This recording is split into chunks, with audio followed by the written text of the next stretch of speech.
benefits gap, brought to you by Capital Wealth. Today, we'll be digging into the FERS pension and all that entails. You may be here today because you have some idea of how your pension calculation works, or this information may all be brand new to you. In either case, our goal is for you to be reminded of something you already know or to learn something brand new.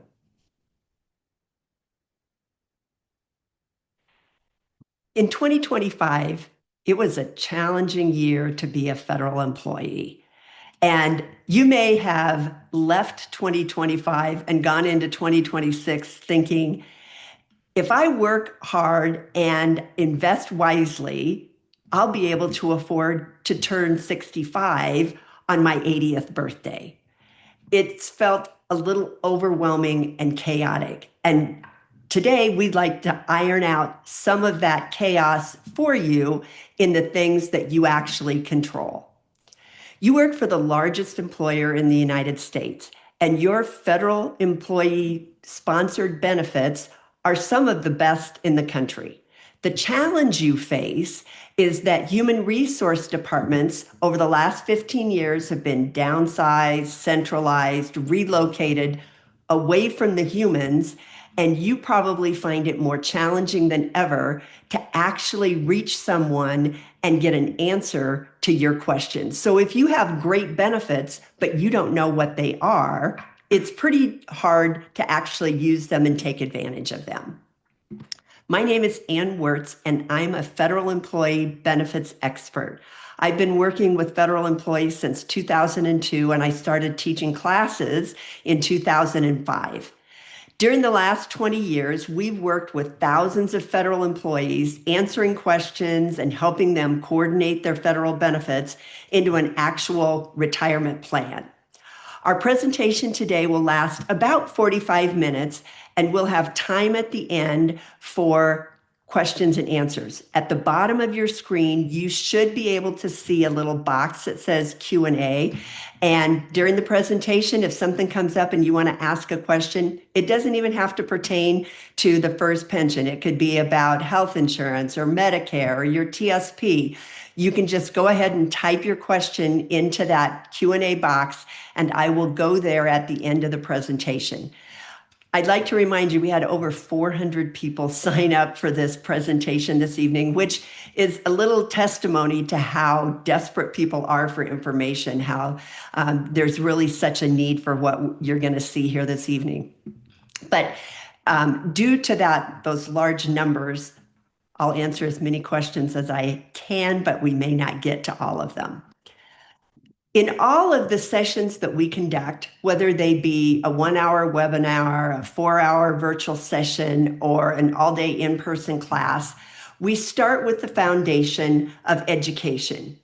You're here today because you want to understand your benefits better, and you want to know which part of your benefits you actually have some control over. For the education piece, you probably know there's more than enough information out there. You can look online and there is a wealth of information, but the challenge is how to access the pieces of it that you're actually looking for. It doesn't matter where you are in your career, education on your benefits should be a lifelong pursuit. The benefits can change along the way, and so can your situation. Your goal should be to keep up with any changes so that you know what impacts your situation. You'll find that as you pursue your benefits education, you'll develop knowledge, and that knowledge will help you understand how to make the most of your benefits. When you came to work for the federal government, remember that packet of paperwork they gave you? And you completed all those forms and you made elections, sometimes for things that you didn't actually understand. And then you turned in that paperwork and you just went to work. And for many employees, they never thought about those elections again, even though your benefits might have changed and your life situation might have changed.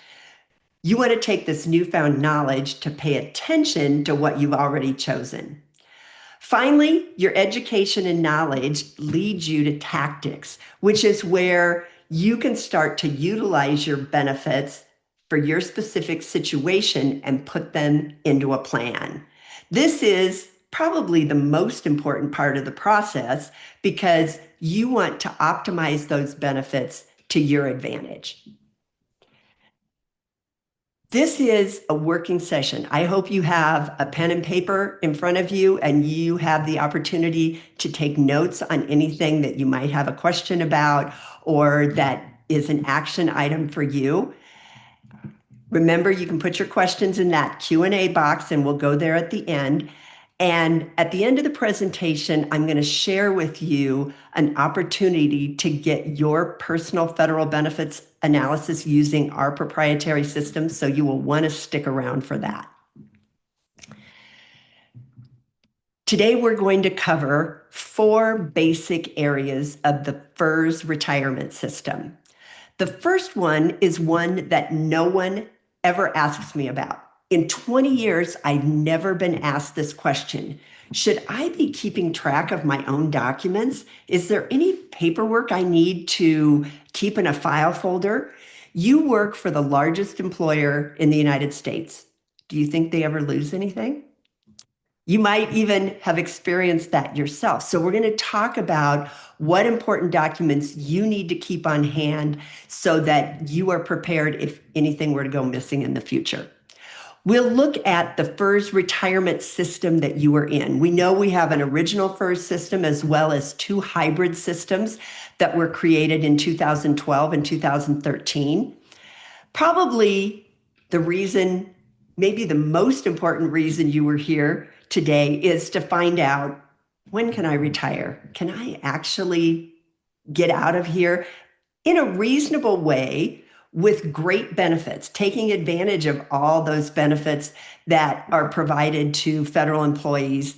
When can I retire? And finally, we'll look at how your pension is calculated. So your records and paperwork are an important piece of your career. In your EOPF, your electronic official personnel file, if you served in the military, a copy of your DD-214 should be in that EOPF. Every SF-50 for your entire career should be included in that EOPF. And your EOPF is particularly important to you that it's accurate because it's what OPM is going to use at the end of your career to calculate your years of creditable service. It's what they're going to base your pension on. Something's missing on that in that EOPF, OPM has no way to know that. And so you have to be responsible. You want to be responsible for that document. You have the ability to download your EOPF anytime you choose. And I'm going to give you 2 times in particular when you want to make sure to do that. If you are switching agencies during your career, you're moving from the Department of Interior to the Department of Education, you want to, before you leave, download your EOPF.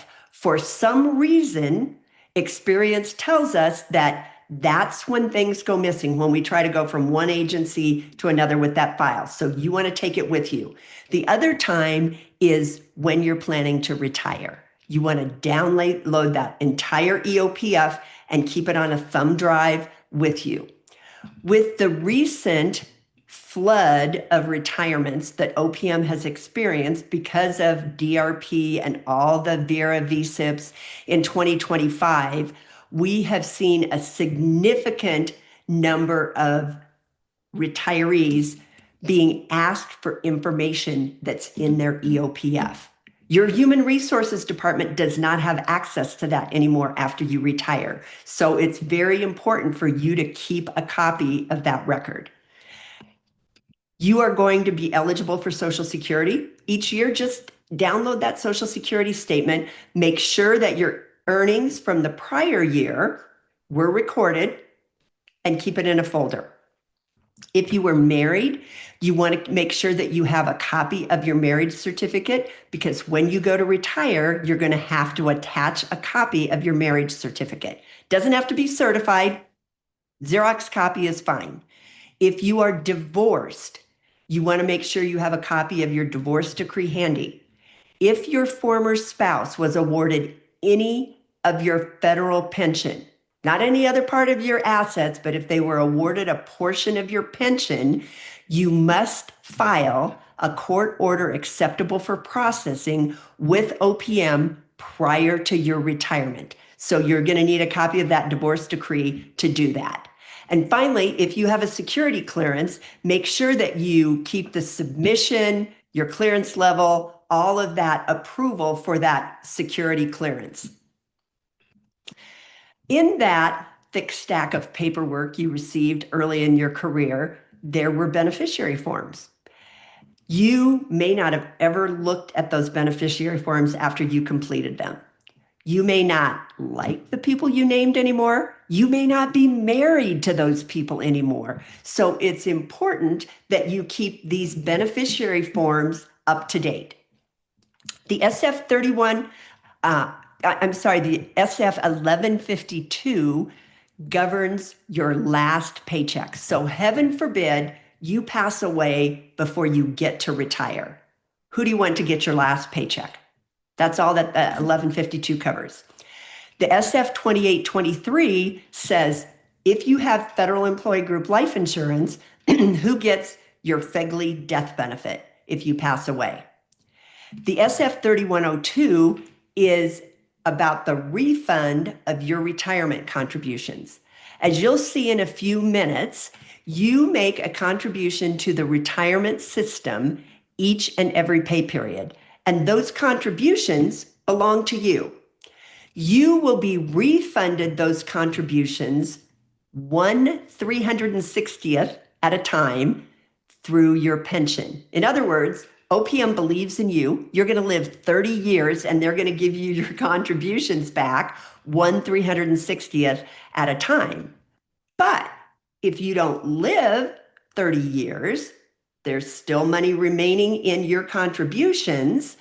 You can elect who you want to be the beneficiary of those funds. Here's where it gets tricky. If you are married, you are thinking, I am always supposed to name my spouse. That's what they told me. After we got married, always name your spouse. Except in this situation. If you are providing a survivor benefit for your spouse, if you pass away, your survivor can't collect a piece of your pension and the lump sum of those contributions. The federal government thinks that's double dipping. So this time only, you're going to name someone other than your spouse who, if both you and your spouse had passed away, there's still money remaining in your retirement contributions, who you want to receive those funds. Might be children, grandchildren, nieces, nephews, anyone, but not your spouse if you are providing them a survivor benefit. All of those forms are available on opm.gov/forms. Go to standard forms and they're in numerical order. You will return those forms to Human Resources. They become a part of your EOPF. Your TSP beneficiary form is filed online at tsp.gov. Let's take a look at your FERS coverage. The first pension for federal employees was established in 1920, the Civil Service Retirement System, or CSRS for short. And from 1920 to 1987, everything worked smoothly. In 1986, Congress determined that they would like to create a new system, and they did this for two reasons. The first was that prior to 1986, federal employees did not pay into Social Security. And by the mid-'80s, it was apparent that Social Security was going to be underfunded. So the idea was, let's get federal employees to pay in to Social Security, and that will help shore up the system, which it did in the short term, just not in the long term. The second reason Congress wanted to create a new retirement system is they wanted a fully funded retirement system. Prior to 1986, federal employee pensions were a budget line item that had to be approved each year. They wanted all the dollars to already be set aside so nobody had to worry about approving them. So those are the two reasons. Beginning on January 1st of 1987, anyone hired after that date automatically was put in the Federal Employee Retirement System, or FERS for short. Those FERS employees contribute 7% of their paycheck to retirement. 6.2% goes to Social Security, 0.8% goes to the Civil Service Retirement and Disability Fund. From 1987 to 2013, everything moved along smoothly. But in 2012, Congress was sitting around and they didn't have much to do that year. So they said, what can we do to federal employees? And not in a good way.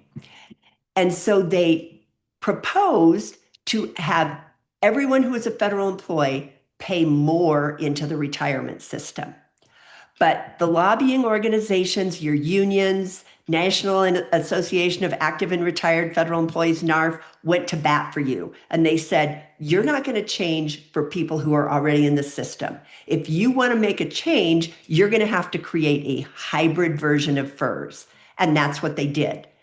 The FERS Revised Annuity Employee, or FERS RAE, was established, and anyone hired in 2013 pays 9.3% off the top of every paycheck to retirement. 6.2% still goes to Social Security, 3.1% goes to the Civil Service Retirement and Disability Fund. Well, that went so well that in 2013, Congress said, we should have asked for more. And they created the Further Revised Annuity Employee, or the FERS FRAE for short. Anyone hired on or after January 1st of 2014 contributes 10.6% to the retirement system. 4.4% of that goes to the Civil Service Retirement and Disability Fund. Now, here's the rub. Even though FERS RAE and FERS FRAE pay more into the retirement system, their pension is calculated exactly the same way as original FERS. We have a group of federal employees known as special category or 6C or special provisions. They go by a few names, but we're talking about the same group of employees. They are law enforcement officers, firefighters, and air traffic controllers. And because of the vigorous and demanding employment that they provide, they have a shortened federal career. They contribute more to the retirement system. So those original FERS 6C, and if you're in the 6C category, you're well aware of it. You've been made aware of it when you were hired, and you hear a lot of talk about it as well. You contribute 0.5% more than regular FERS employees. So instead of 0.8%, you contribute 1.3%. If you are special category employee in FERS RAE, you contribute 3.6% for a total of 9.8. And if you're in FERS FRAE, your total is 11.1. You're doing 4.9% to retirement. They contribute that higher rate so that their pension can be comparable even though they'll work fewer years. Under the special category rules, they have a mandatory retirement age of 57, and it's age 56 for air traffic controllers. Let's get to that important topic about when can you retire? When are the magic days that the stars are going to align and you are going to be eligible? You need to do two things, and it's a combination of both things. It is not either or. You have to have both. You have to have reached your minimum retirement age and have at least 30 years of creditable service. Your minimum retirement age is based on the year you were born. For many of you with us today, you are likely have already reached your minimum retirement age. Most federal employees today have a minimum retirement age of 57. So we're going to use that in our examples throughout the rest of the day. So in the example, they'd have to, if you are 57 years old, you have 30 years of federal creditable service, you are eligible to retire on a full unreduced annuity. You will hear me speak of a pension and an annuity. I'm talking about the same thing. It's those words are interchangeable. We're just talking about a monthly benefit paid to you for life. The biggest benefit of receiving that unreduced federal benefit is that you get to take your federal employee health insurance with you into retirement, and the federal government continues to pay roughly 72% of the premium. So you're getting a pension and you're qualifying for health insurance for the rest of your life. An easy way to think about this, if your MRA is 57, how old were you when you started working for the federal government? Were you 27 or younger? If you were, when you have that 57th birthday, you are eligible to retire. If you came to the federal government a little later in your career, you could also retire on a full unreduced benefit at age 60 with only 20 years of service, or age 62 with any age of service. So 3 qualifiers there that will get you that full unreduced benefit, no penalty on your pension, and the right to continue federal employee health benefits. If you are 6C, you have different combinations. You may retire at age 50 with 20 years of service, or any age with 25 years of service. Remember, you do have mandatory retirement at age 56 if you're air traffic controller, 57 for the rest of you.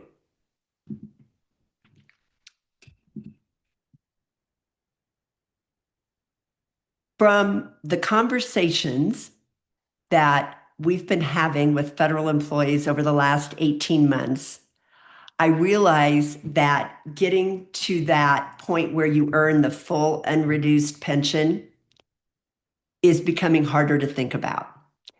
Often you will be sitting in my office and you'll say, Ann, you don't understand. I'm not going to make it. Do I have any other options? And the answer is you do. You want to plan carefully if you choose this. So you may retire if you have reached your MRA, and this is the critical piece. You must have reached your minimum retirement age, and you must have at least 10 years of service. If you do that, you may retire on an immediate annuity. You may take your health insurance with you. You may elect a survivor benefit for your spouse, but your pension will be reduced by 5% for each year that you are under age 62. If you are 57 when you do this, you are going to take a 5-year penalty times 5% a year is going to pay a 25% reduction to your pension, and that reduction is permanent. It doesn't pop back up when you turn 62. So the penalty is pretty significant. If you want to avoid the penalty, but you're still ready to leave, you can postpone the receipt of your pension. You can say, I'm leaving now. I have my minimum retirement age, at least 10 years of service. I'll come back later and pick up my pension. If you choose a postponed retirement, you will suspend your federal health benefits. You will not have them in the gap between when you leave federal service and when you pick up your postponed pension. But when you pick it up, you can re-enroll in those federal employee health benefits. So you're going to need to have a plan to go along with that postponed retirement.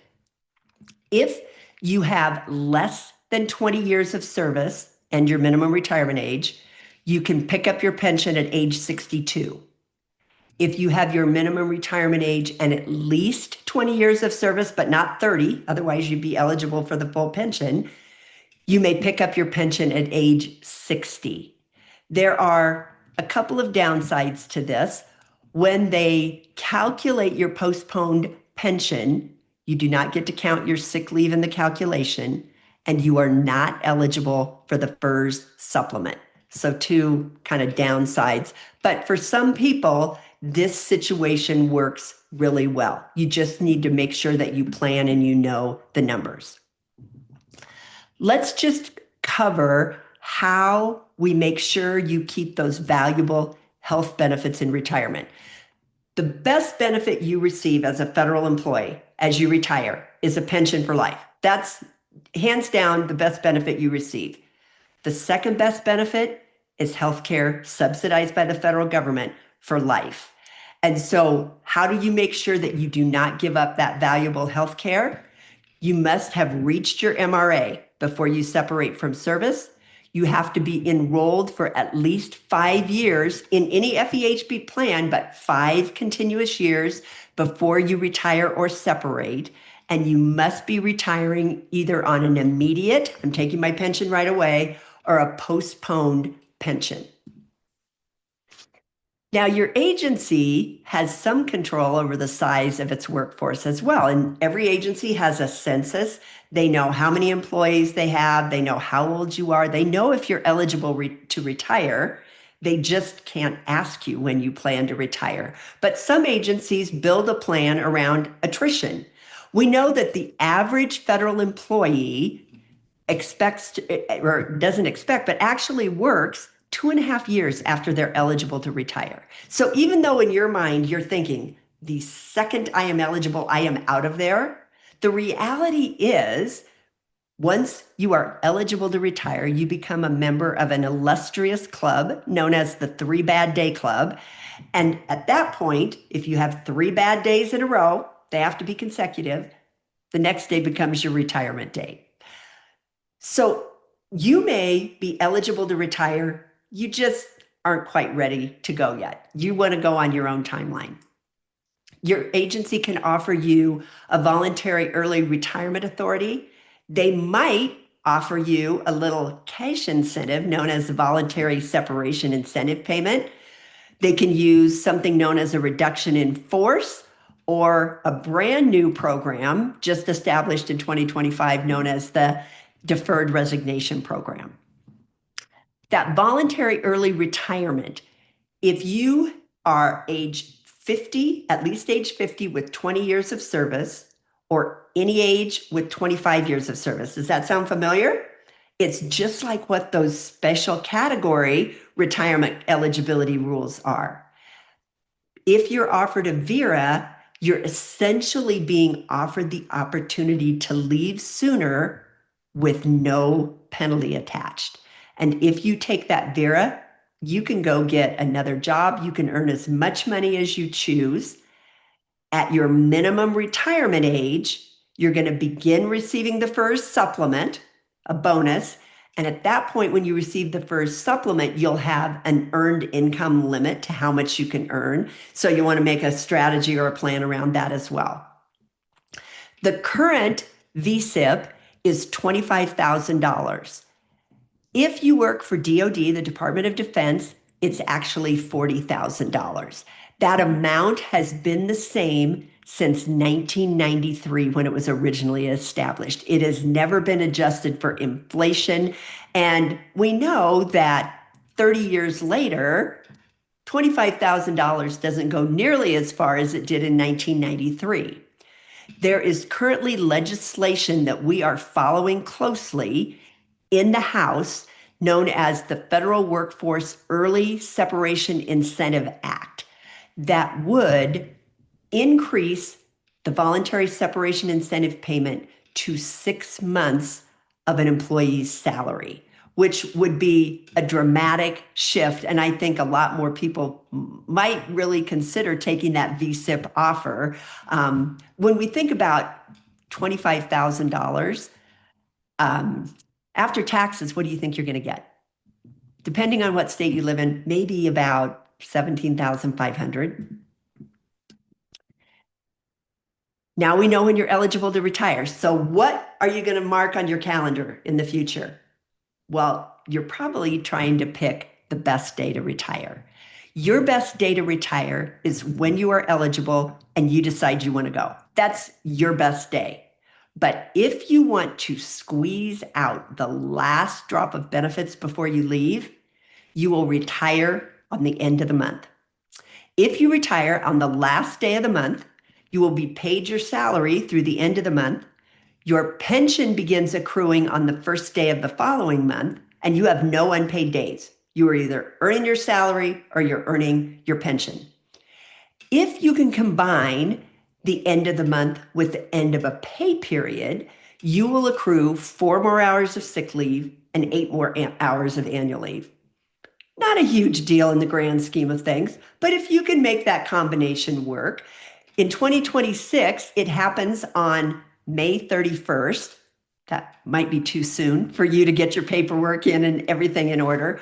October 31st, which would happen to be Halloween, you could actually dress up as an ex-Fed for Halloween, or December 31st are those 3 times when the end of a pay period and the end of the year make it the best day to retire. Finally, the majority of federal employees, not under DRP, retire on December 31st. And there's only one financial reason that makes December 31st any better than the end of any other month. And it's related to the payout of your unused annual leave. Each year, you may roll over up to 240 hours of unused annual leave. If you do not take any annual leave your final year of working, you can accrue another 200 hours. You could have 440 hours, 11 weeks of pay that you can be paid out for in a lump sum. But do you really want that almost another quarter's worth of income on top of a full year's salary for tax purposes, where it might throw you into the next higher tax bracket? Not really. If you retire on December 31st, your lump sum annual leave payout is paid 2 full pay cycles after you retire, meaning that lump sum payment comes in January. If there is a pay raise for current employees in the year that you retire, you get the pay raise on the payout of your unused annual leave. Those are the financial rewards for waiting to retire till the end of the year. So now we know, how do you become eligible? How are you going to pick the best day to retire? Now let's look at how your pension is calculated.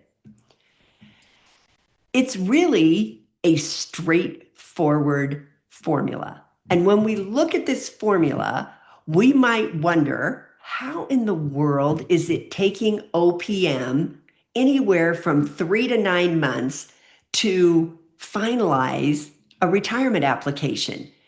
It's pretty simple math.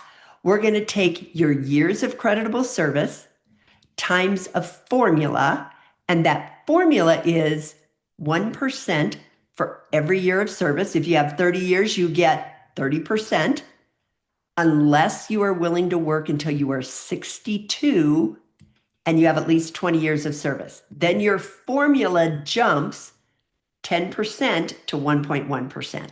But for most of you, many of you, it'll be 1%. And then we multiply that formula times your high 3. Your service is calculated by OPM based on your retirement service computation date. This retirement service computation date does not appear anywhere. It is not on your SF50. It is not on your leave and earnings statement. When you look at your leave and earnings statement, you might say, well, Ann, there's a date on here. It's your service computation date for accruing leave. That's not necessarily the date you began service and began having retirement contributions withheld. It's what they use to allow you to accrue annual leave more quickly. So if you had temporary time, seasonal time, co-op, anything where you were not paying into the retirement system, that date will be reflected in your service computation date for leave. We're going to let you accrue leave more quickly. It does not count towards retirement. So you want to make sure that you understand the easiest place to see your retirement service computation date, or at least what the retirement system is likely to use is by requesting a retirement estimate. Different agencies do this different ways. The majority of the agencies today are using a system called GRB, where they ask you to pull your own retirement estimate. We all can remember when there used to be HR professionals who actually would run an estimate, would sit down and go over it with you. Now we simply get this printout and wonder what a lot of these numbers mean. But on that retirement estimate, it will have a service computation date. If you look at that date and you say, that's not the date I really started, then you're going to want to do some investigation. You want to make sure on your SF50 that retirement contributions were being withheld. The way you're going to determine that is you're going to look at box 30. So if you can't remember, I think I went from temporary to full-time in this year. I'm going to look at that SF50 that applies to that time frame. Box 30, if it says FICA only, you are not contributing to the retirement system. If it says FERS plus FICA, you were, and that time counts towards your service computation date. There are a couple of ways that you can increase your service computation date without working longer. If you served in the military and you are not receiving a military pension, it almost always makes sense for you to buy back that military time and have it count towards your federal service. The deposit amount you need to make is 3% of your basic military pay. Did you make a lot of money when you're in the military? Your base pay probably wasn't that much. So 3% of not a lot of money is not a lot of money. It does accrue interest, but if you pay it back within 2 years and 364 days, they don't even charge you interest. If you've gotten farther into your career and you're assuming, oh, I've waited so long now that the interest is probably too overwhelming, I encourage you to fill out the paperwork, find out what that deposit would be, how much sooner you might be eligible to retire because you get to count those years, and how much it would increase your pension. In almost all cases, you would get the amount of the deposit back within 1 year because of the pension increase that you'd see. So if you are not retired military, it always makes sense to make that military deposit. If you are receiving a military deposit or military retirement pension, it almost never makes sense to give up that valuable military pension and buy back those years. You also get to count your sick leave in the calculation of your pension. Sick leave is one of the most undervalued benefits you receive. While you are working, your sick leave acts like a short-term disability policy that you don't have to pay for. You accrue 4 hours of sick leave each and every pay period. There's no limit to how much sick leave you can accrue. At the end of your career, if you were fortunate enough not to have to use your sick leave, we're going to convert those unused hours of sick leave into months and days and add it to your creditable service. Now, there is a great debate on the internet about, shouldn't I just use my sick leave up? Don't I get paid more if I simply use it up as I go? I encourage you to think of it as that valuable short-term disability policy while you were working that you didn't pay premiums on. If you need to have a major surgery and you're out for 6 weeks, if you have 6 weeks of sick leave, you get paid for that sick leave and you earn sick leave while you're on sick leave.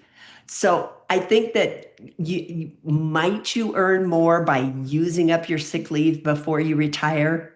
Possibly, but you didn't pay anything for this benefit, and to have it increase your pension by any amount is a bonus. You accrue annual leave based on your tenure. When you have less than 3 years of service, you accrue 4 hours of pay period. When you have between 3 and 15 years, you accrue 6 hours per pay period. Once you hit that 15th anniversary, you accrue 8 hours of annual leave per pay period. You can roll over 240 hours of unused annual leave from 1 year to the next. You gain sick leave credit. We do the conversion based on taking your hours. In the conversion chart, there's 174 hours equals 1 month. 2,087 hours equals 1 year. I'm going to use a little different number because I want to show you an example of how you might think of your sick leave the year you plan to retire. I'm going to say my example had 1,194 hours of sick leave when they plan to retire. When we go to the sick leave conversion chart, that 1,194 hours equals 6 months and 26 days. So what can we do with that? My example is going to retire on December 31st of this year. So 12/31/2026. Their service computation date was July 27th, 1996. To get their creditable service, we're going to start at the right-hand side and we're going to subtract 27 from 31. We have 4 days left over. We're going to subtract 7 from 12. We have 5 months left over. And we're going to subtract 1996 from 2026. Our example has 30 years, 5 months, and 4 days of creditable service. Your pension is based on years and months of creditable service. If this person didn't have any sick leave, the 4 days just evaporate and their pension would be calculated on 30 years and 5 months. But wait, we had 1,194 hours of sick leave or 6 months and 26 days. If you had looked at your sick leave in isolation, you might have been thinking, I'm going to take 26 days of sick leave before I retire. I want to land right on 0. But the interesting point is that I get to add any unused days from my creditable service to extra days of sick leave. OPM says for purposes of calculating your pension, there's 30 days in a month. They don't look at which month it is, February, November, treated the same. If you have 30 days, it counts as another month. So when I add 26 and 4, I get 1 more month. I'm going to add that month to my 5 months of creditable service. My 6 months of sick leave gives me 12 months, which is actually equal to 1 year. This person will have their pension based on 31 years of service. You have a 1 in 30 chance of landing on 0, of actually having it turn out this way. You're likely to have a few days left over. You're going to go take those extra days, go back to the sick leave chart and see how many hours that is equal to. So that's how many hours you could use between now and retirement. You do not do this every year throughout your career. Really, you're going to do this calculation one time as you approach retirement at the end of your career. We talked about the formula. We get to use 1% if we're retiring before age 62, retiring 62 or later with at least 20 years of service, you get to use 1.1%. And a little known fact, a little hot tip for you at 62. So people often ask me, I have 6 months worth of sick leave. Can I retire at 61 and a half? I can't make you older with your sick leave. You have to actually reach the age. But I can get you to 20 years of service with your sick leave. So if that same person turned 62, they had 19 and a half years of service and 6 months of sick leave, they don't have to work that last 6 months. That 6 months of sick leave counts towards their 20 years and they get the 1.1%. Just a little known fact. If you are special category, law enforcement, firefighter, air traffic controller, we're going to use 1.7% as your formula for your first 20 years. 20 times 1.7 means you're going to get 34% of your high 3. All 20 years have to be covered as 6C. You can't have worked 10 years as a firefighter, then gone to a desk job and paid the lower retirement contribution and still retire on the special category. You have to pay into that system all 20 years to get that special category retirement. For every year beyond 20 years, we use 1%. So somebody with 40 years of service might get 34 for the first 20. I'm sorry, let's say that they had 30 years of service. They're going to get 34% for the first 20 years, then another 10% on top of that. They'd get 44% of their high three. There's no extra incentive for them. There's no 1.1% because they can't even work till they're 62. Let's look at the high three. That's the last component we need to calculate an estimate of your pension. It is your 3 highest consecutive years of basic pay. It does not have to be a calendar year. If you're retiring in May, we're going to look back 36 months and take those 3 consecutive years of your salary. It is often your last 3 years. It doesn't have to be. You could have preserved your salary from a previous period of time, but most frequently, it's your last 3 years of service. Basic pay is your base plus any locality pay. Nothing extra is included. No holiday pay, cash awards, overtime. Nothing extra counts towards that high 3 unless you are a 6C receiving LEAP or AUO. Both of those do count to your high 3 up to the cap. For my example, we're going to take, remember they're retiring at the end of this year, so I'm going to take their 2024, 2025, and 2026 annual salaries. I'm going to add them together and divide by 3 to get their high 3. If you are retiring at the end of the year, a cheat code you can use is look at your middle year's salary. If I'm retiring at the end of 2026, I'm just going to say, what was my annual salary in 2025? Because it's likely to be very close to adding it all together and dividing by 3. In this case, we were within $2 of each other. Let's look at those pension calculations. On the left, you'll see the standard calculation. Our example is 57 when he retires. High 3 we just calculated was 80,013.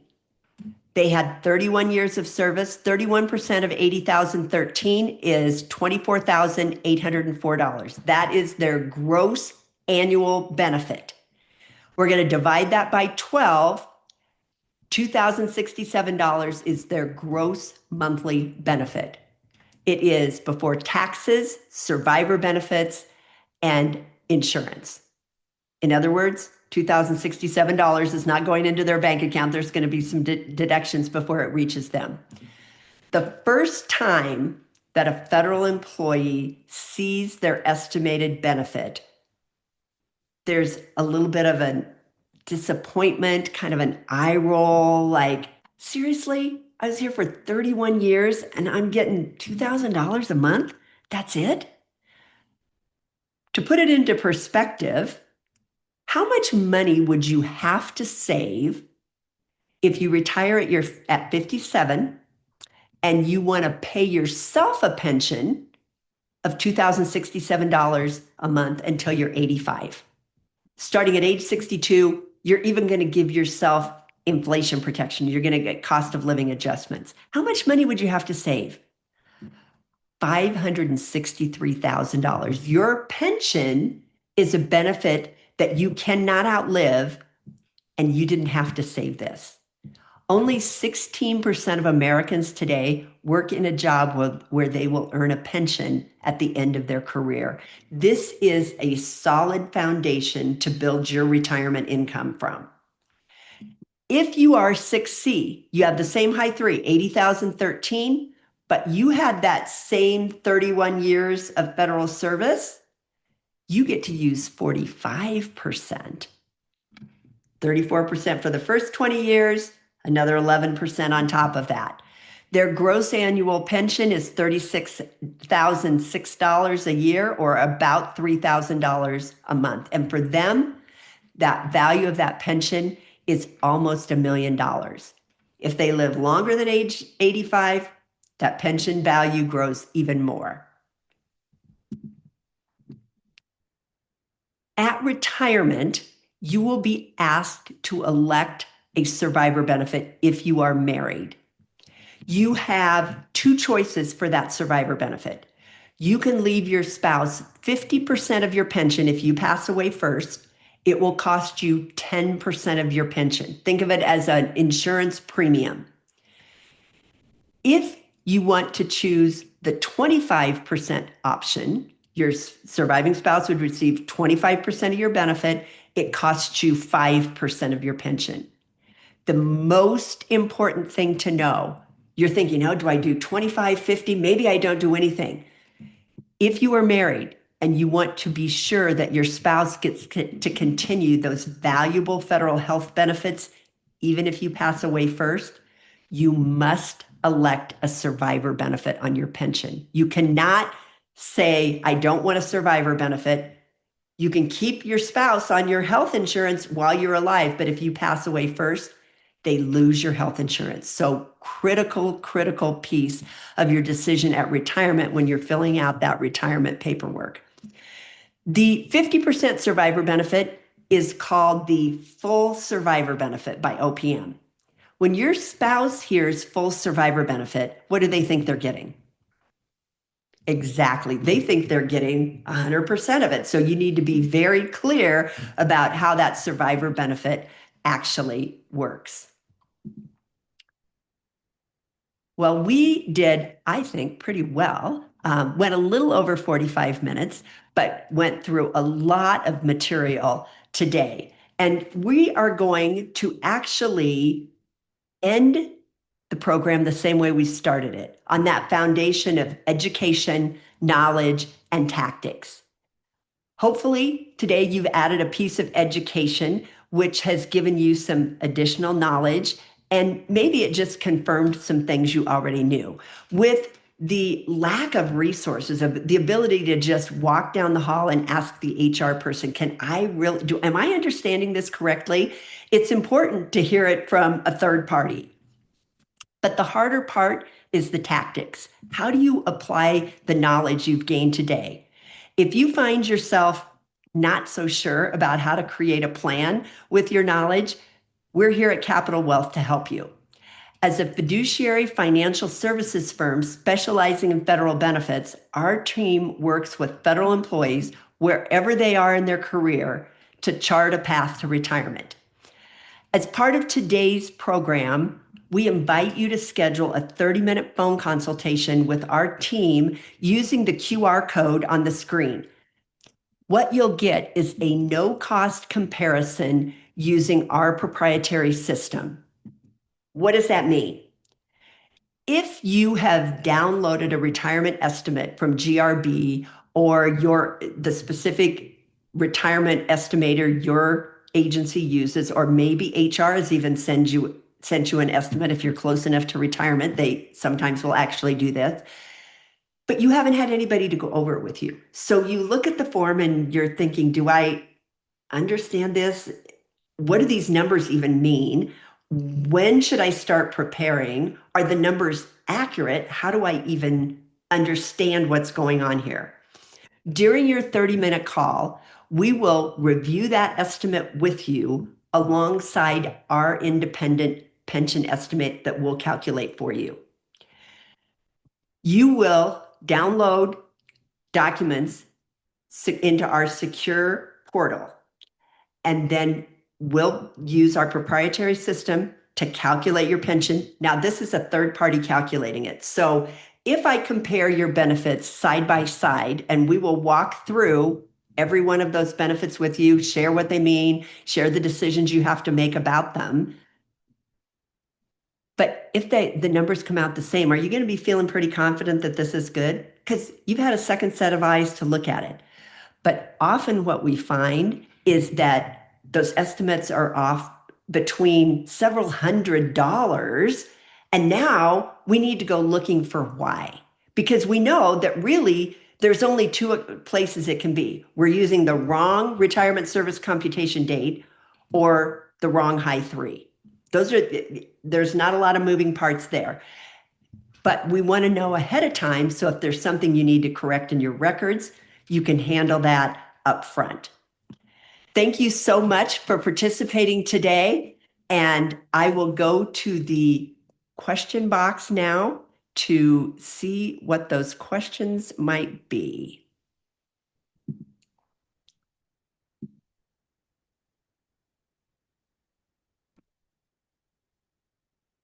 My question is, you are MRA plus 10 and decide to retire early. Are you entitled to keep your medical benefits? The answer is yes. So if you take that MRA in 10 and you don't postpone, you just say, I know there's going to be a penalty. I don't care. I am getting out of here. You will incur the penalty, but you have the right to keep the health insurance. So that's an important piece. What is the form to designate who gets the rest of my pension? Don't select my spouse. It's the SF 3102. So if you go to opm.gov/forms, click on standard forms, they're in numerical order, SF 3102.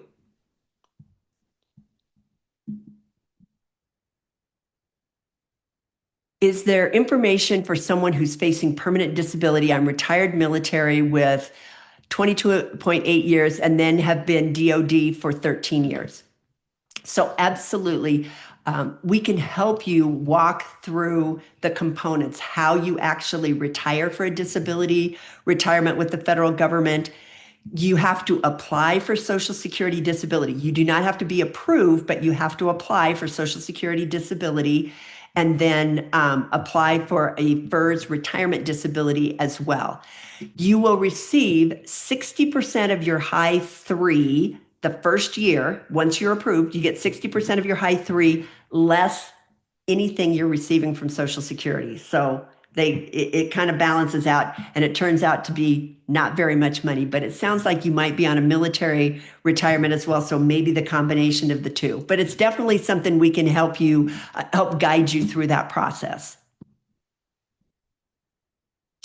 Okay, question was answered.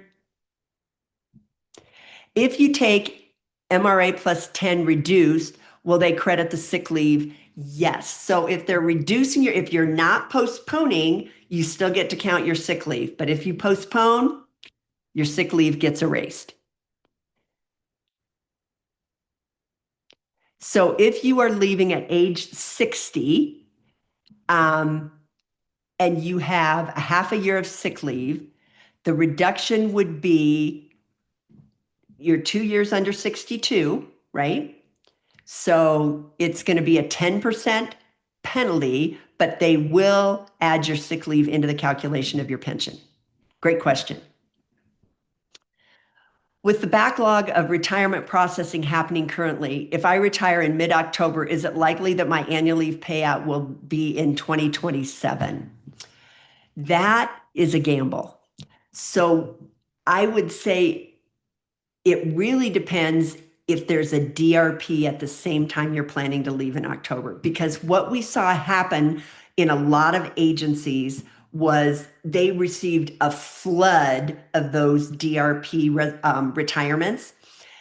They have to process them in HR before the paperwork gets sent to payroll, notifying payroll to actually pay you your annual leave. And sometimes those were delayed by 3 or 4 months. So if it's not under DRP, I'd say you have a 75% chance of getting it in 2026. But if it's with DRP, I'd say your chances are better that it would come in 2027, but it's a bit of a moving target. Is my military service added to my civil service time? Only if you buy it back, Shannon, only if you buy it back. If you're receiving a military retirement, you probably don't want to do that. But it could depend on your age, right? Because if those 22 years got you, along with your 13 years you already have, now you're at 35, almost 36 years of federal service. I don't know how close you are to age 57, but maybe it would make sense not to have to jump through those that disability retirement hoop.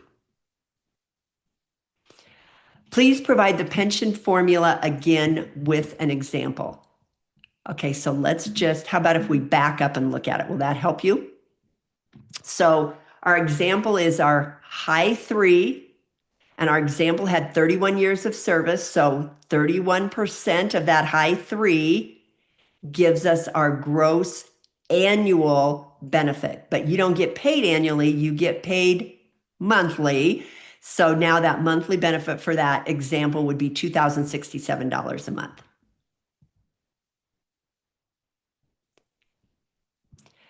Can I use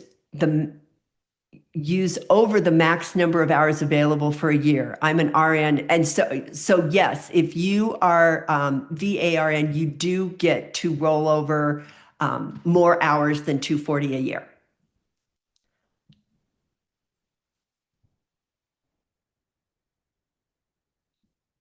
So I got kicked out and I had to come back into the meeting. Sorry about that.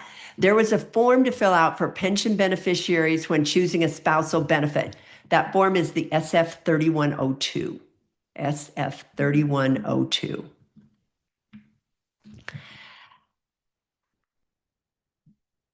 How are retirement benefits impacted if you move into a term or a temporary billet? So if you are a term employee, you are still paying into the retirement system.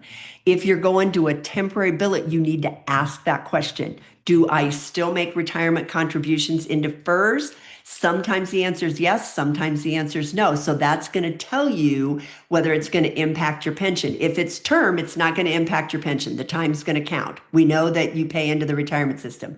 The temporary billet, you have to ask the question. Does your high 3 include locality or base? It includes base plus locality, just nothing extra on top of it. No overtime, holiday pay, cash awards, bonuses, none of that, but base plus locality. Is there a limit to the amount I can earn once I retire? I'm planning to retire at age 65 when I will have 10 years of service. So that's a question related to your federal pension. The answer is no. You can earn as much money as you want and collect that pension. If you are collecting Social Security before your full retirement age for Social Security, then there is an earnings test that goes along with that. So it's really for you a question about, am I going to collect Social Security? Your pension, you can earn as much money as you want. It'll depend on whether you're collecting Social Security. I just want to confirm that if I have the survivor benefit for my spouse, then I should not list them as a beneficiary on my FEGLI. Oh, you should list them on your FEGLI life insurance. I'm glad you asked that question. And to clarify, your FEGLI is a life insurance policy that's separate from the contributions you make to the retirement system. So if you go look on your leave and earnings statement, there is a line item that says retirement contributions this appointment.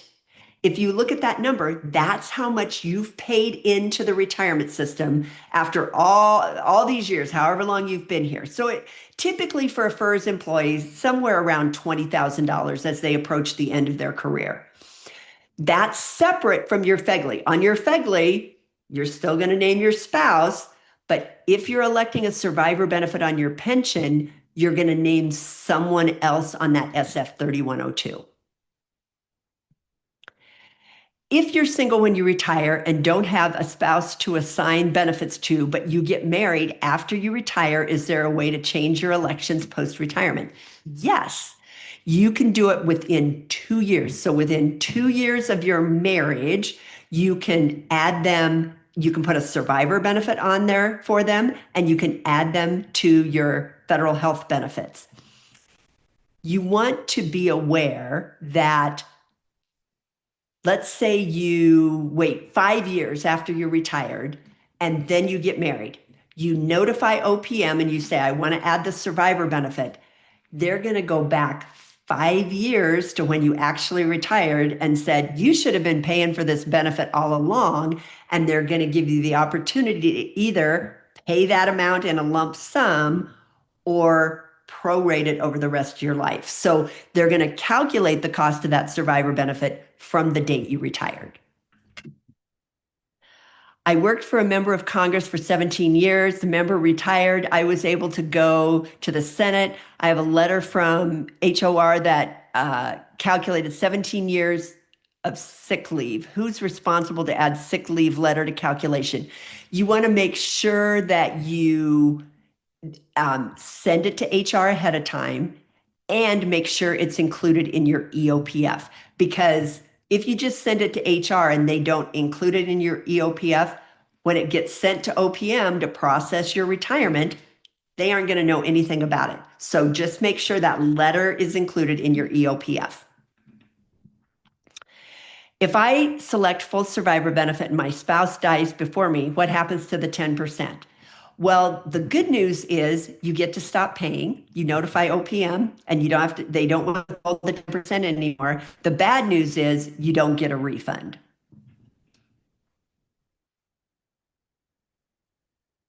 What did you mean by 3 bad days? Keith, have you not had 3 bad days in the government? You are lucky if you have not experienced the 3 bad day club. It was tongue in cheek. Employees talk about working for the federal government and if they're eligible to retire, if they have 3 bad days in a row, that's going to push them into retirement.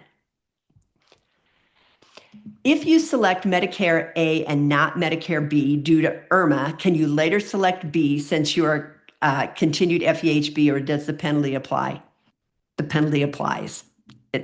So we can't get away from that penalty if you don't enroll on time.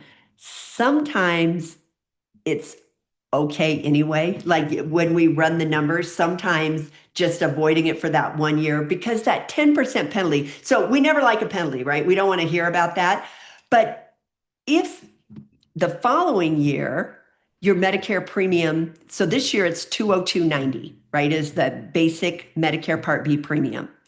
Let's say you just didn't sign up for Part B this year, and then next year you enroll because IRMA won't apply anymore. Well, the 10% is always on the year you were eligible. So we're talking about $20 a month. You might save enough to make it worth it for a few years. So you just want to run the analysis.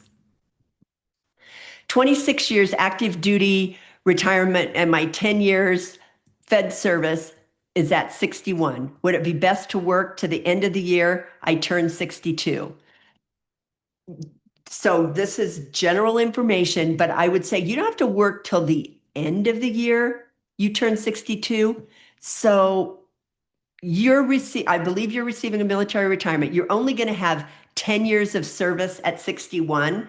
So it doesn't matter if you wait until you're 62 because you don't have the 20 years to pair with it to get that 10% bump. So once you turn 61 or once you have your 10 years, if you want to retire, go for it.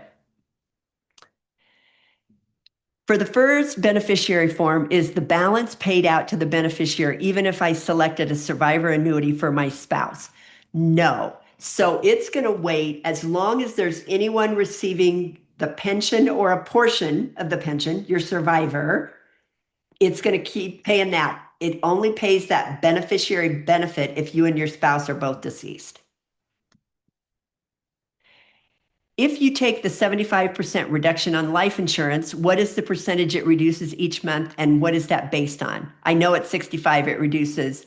So if you take the 75% reduction option at age 65, you stop paying and it's going to reduce your death benefit by 2% a month until your balance is 25% of that original value. So it takes about between 37 and 38 months to get there. One more time. If I retire with MRA plus 10 and I defer my pension till 60 or 62, what happens to my sick leave? You lose it. If you postpone, you lose your sick leave. It doesn't get carried with you. 35 years of service, retirement at 57. When is the best time of year to retire? So if you have a lot of annual leave, you're going to want to wait until the end of the year. But the downside of the end of the year is there are a lot of people retiring at the end of the year, which means the processing of your retirement application is likely to be slower. Even with the new online retirement application, Aura, we still see that when there is a large sum of retirement applications coming in, everything just slows down. Just a little side note about OPM. During DRP last year, 100 people in the retirement processing department took the DRP. So they're short-staffed as well, and they haven't used technology, I would argue, to the full extent that it could have been used at. So your best time to retire, if you don't have a lot of annual leave, is whenever you decide you want to go. A lot of times people will tell us that they like to go in the summer. They don't want to retire in the winter, but they like to retire in the summer when they can do all those outdoor things they like to do. So if you have a lot of annual leave accrued, I would say December 31st. If you don't, if you kind of used it as you've gone along, then you can go ahead and just retire when you've had 3 bad days. If I carry my FEHB plan, which is Medicare creditable, into retirement and decide to sign up for Medicare B several years after I turn 65, will I be penalized for enrolling beyond age 65? Yes. So even though you're part of the only group health coverage in the country that does not have to enroll in Medicare to keep your coverage, if you don't enroll and you later choose to, you're still subject to the penalty. I will be 62 with 18 and a half years of service. MRA is 56, so I do not get penalized, correct? You do not get penalized. That's right. If you retire at 62, you have 18 and a half years of service, you would not have a penalty to retire at 62. I would encourage you to run the numbers or have us help you do that to look at what retiring at 62 or 63 and a half might be, because now you're within a year and a half of getting that 10% bump in your pension just by working till 20 years. And remember, you can count your sick leave. So maybe it's not even the full year and a half. If I were you, I'd want to see both numbers. What if I go at 62 with 18 and a half years? And what if I calculate to when I have 20 years? Does the federal pension count as income for the Social Security earnings calculation? It does not. Is it better to list my trust as a beneficiary than my spouse or children for tax purposes? You're going to have to talk to your tax professional, your CPA, about that. It depends on the type of trust and what you're trying to accomplish. So I don't want to give you legal or tax advice about that. That's a question for your tax advisor. What will be deducted from my annuity? So from your annuity, they are going to take federal taxes. If you live in a state with state income taxes, they're going to take state tax. They're going to withhold the premiums for your federal employee health benefits. If you are under age 65 and you have FEGLI, even if you elect the 75% reduction option, they're going to continue to deduct that FEGLI premium until you turn 65. If you have dental and vision coverage, and if you have the federal long-term care plan, they're going to deduct those 2 amounts. That should be it. No Social Security, no Medicare taxes come out of your pension. Do the premiums for FEGLI go up? I think I heard in one seminar that if you choose the 25% option, sorry, I just had a jump in my question, so I was right in the middle of that.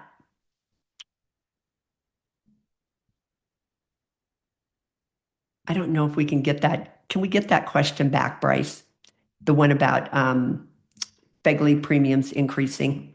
Yeah, sorry about that. So it says, do the premiums for FEGLI go up? I think I heard in one seminar that if you choose the 25% option at age 65, the premiums freeze and never go up after that. Is that correct? For basic coverage, yes. So for your basic FEGLI, you choose the 75% reduction option. You pay the same amount you paid your whole career. The federal government still pays 1/3 of the premium until you turn 65. You stop paying, the death benefit starts decreasing, but it lands on 25% of the original value. Your premium does not go up. If they take out your healthcare premiums from the annuity as well as the survivor benefit and taxes, is that correct? For example, if we're paying $360 every pay period now, $700 a month for federal health benefits, that would come out of the monthly annuity. That's correct. If you elect a trust as your beneficiary, can you then select your spouse on your 3102? So you could name your trust as the primary. In that situation on your 3102, you would name your trust as the primary. If you're naming your spouse as the survivor to get part of your pension, if you pass away first, you don't want them named on the 3102.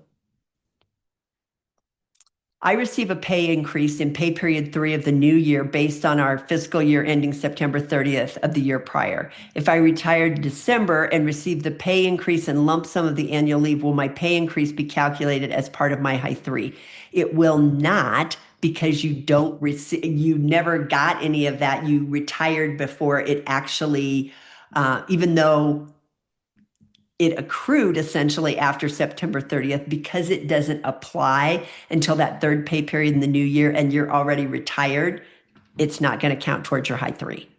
And honestly, it isn't a huge deal, because if you think about, we're using 36 months, 36 continuous months. And even if you got that pay increase in October, it's only 3 out of the 36 months. So not a huge impact. If you had a mix of active duty and reserve time and subsequently qualify for military reserve retirement after 60, should you consider buying back your eligible active duty time? This is a great deal. This is a bonus. You can buy back your active duty military reserve time. This is your reserve time.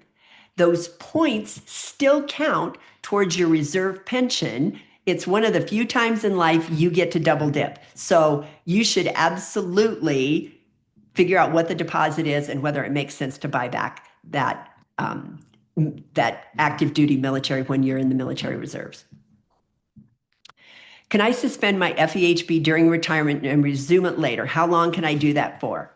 So you may suspend your FEHB and come back if you are going on TRICARE, you are going on CHAMP VA, or you are applying for a Medicare Advantage. In other words, Medicare Part C health plan. Those are the only 3 times that you can suspend and then come back later in open season. So if you're suspending just to go on your spouse's plan for a few years and then you want to come back, you can't do it.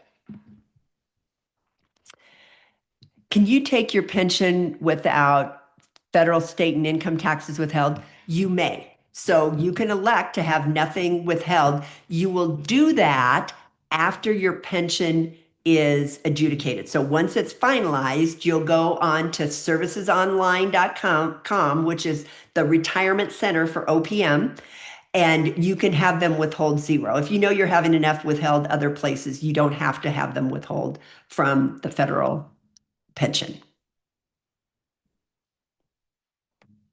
All right. How do we do? Well, we went about 20 minutes over, but thank you for sticking around and asking your questions. Those were great questions. I look forward to seeing you on the next edition of the Federal Benefits Gap.